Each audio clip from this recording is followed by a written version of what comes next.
పరిశుద్ధుడా యేసు ప్రభా మీకు వందనాలు తండ్రి. అబ్రహాం ఇసాకి యాకోబుల దేవా మీకు వందనాలు తండ్రి. దయగల రాజా మీకు వందనాలు తండ్రి. దేవా ఆకాశం మీ సింహాసనం, భూలోకం మీ పాదపీఠం. మీ పాదాల దగ్గర నుంచి నేను మిమ్మల్ని ప్రార్థిస్తున్నాను. ప్రతి చీకట్లను లయపరచండి. అమావాస్య పుణ్య మంత్రాలన్నీ కాల్చివేయండి. అష్టింనవ శక్తులన్నింటినీ బంధించండి.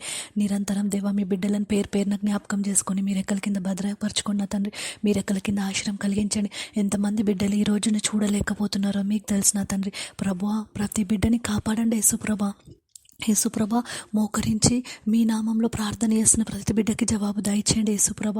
దేవా అనారోగ్య సమస్యలన్నీ కొట్టివేయండి. నడితల నుంచి అరికాల వరకు ఏ అవయవంలో అనారోగ్యం ఉండి బాధపడుతున్నారో మీ బిడ్డలు వాళ్ళకు విడుదల కలిగించండి. మోకాల నొప్పులతోని, చలి తీవ్రతకి నొప్పులతోని ఎంతోమంది బిడ్డలు బాధపడుతున్నారు. వాళ్ళకి సంపూర్ణమైన విడుదల కలిగించండి. ప్రతి బిడ్డను పేరు పేరున జ్ఞాపకం చేసుకొని యవనస్తులందరినీ మీరు నిర్ణయించిన దారిలో నడుచుటకు మీరు సహాయం దయచేసి యేసుక్రీస్తు నామంలో దేవా ఈ సంవత్సరం మీరు కాచి కాపాడారు. వచ్చే సంవత్సరం మీరు కాపాడి నిరంతరం మమ్మల్ని మీ రెక్కల కింద భద్రపరచుకొని మీ నామానికి మహిమ ఘనత వహించుకొని మీ రెక్కల కింద ఆశ్రయం కలిగించమని యేసుక్రీస్తు ప్రార్థిస్తున్నాం తండ్రి. ఆమేన్.